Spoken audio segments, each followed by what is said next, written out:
SIR চলাকালীন জন্ম মৃত্যুর সার্টিফিকেট নিয়ে দুর্নীতির অভিযোগ। এবার থেকে রেজিস্ট্রারের ভূমিকা পালন করবেন না পঞ্চায়েতের প্রধান ও পুরসভার চেয়ারম্যানরা। সোশ্যাল মিডিয়ায় পোস্ট করে জানালেন মুখ্যমন্ত্রী শুভেন্দু অধিকারী, আমাদের সরকার পশ্চিমবঙ্গের প্রতিটি নাগরিকের জন্য কাজ করে চলেছে। জনপরিষেবাকে আরো স্বচ্ছ সহজলভ্য করে তুলতে নিরন্তর কাজ করে চলেছে। জনপরিষেবার মান আরো উন্নত করতে তৎপর রাজ্য সরকার। জন্ম মৃত্যু সার্টিফিকেটে গুরুত্বপূর্ণ কাঠামোগত সংস্কার আনা হয়েছে। জেলা শাসক ও জেলা কালেক্টর জন্ম ও মৃত্যু রেজিস্ট্রারের দায়িত্ব পালন করবেন। এর ফলে জেলা স্তরের সমন্বয় আরো সুসংহত হবে।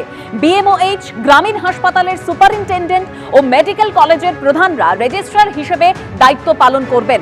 প্রতিটি গ্রাম পঞ্চায়েত ও পুরসভার জন্য পৃথক সরকারি আধিকারিককে রেজিস্ট্রার হিসেবে নিয়োগ করা হবে। এতে নথিভুক্তকরণ ও প্রশাসনিক কাজ আরো সুষ্ঠু ও কার্যকর হবে।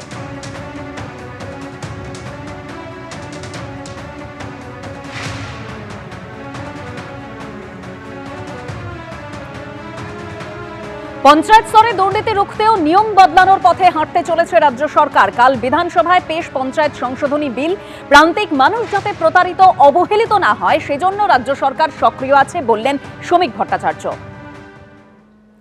সরকারের যেটা কাজ সেটা করবে, প্রান্তিক মানুষ যাতে অবহেলিত না হয়, তারা যাতে প্রতারিত না হন, তার জন্য আমাদের রাজ্য সরকার সক্রিয় আছে। পার্টি অবস্থানগতভাবে ক্ষমতা বিকেন্দ্রীকরণের পক্ষে, রাজনৈতিক ক্ষমতাই হোক, প্রশাসনিক ক্ষমতাই হোক বা অর্থনৈতিক ক্ষমতাই হোক, ত্রিস্তর পঞ্চায়েত ব্যবস্থার লক্ষ্য একটাই, সেটা হচ্ছে ক্ষমতার বিকেন্দ্রীকরণ। সেই ক্ষমতা যদি কারোর কাছে কুক্ষিগত হয়ে যায়, তাহলে সার্বিকভাবে গান্ধীজির স্বপ্ন বা পঞ্চায়েত ব্যবস্থার স্বপ্ন বা রাজীব গান্ধী যেটাকে আইন করেছিলেন, কোনোটাই প্রাসঙ্গিক থাকতে পারে না।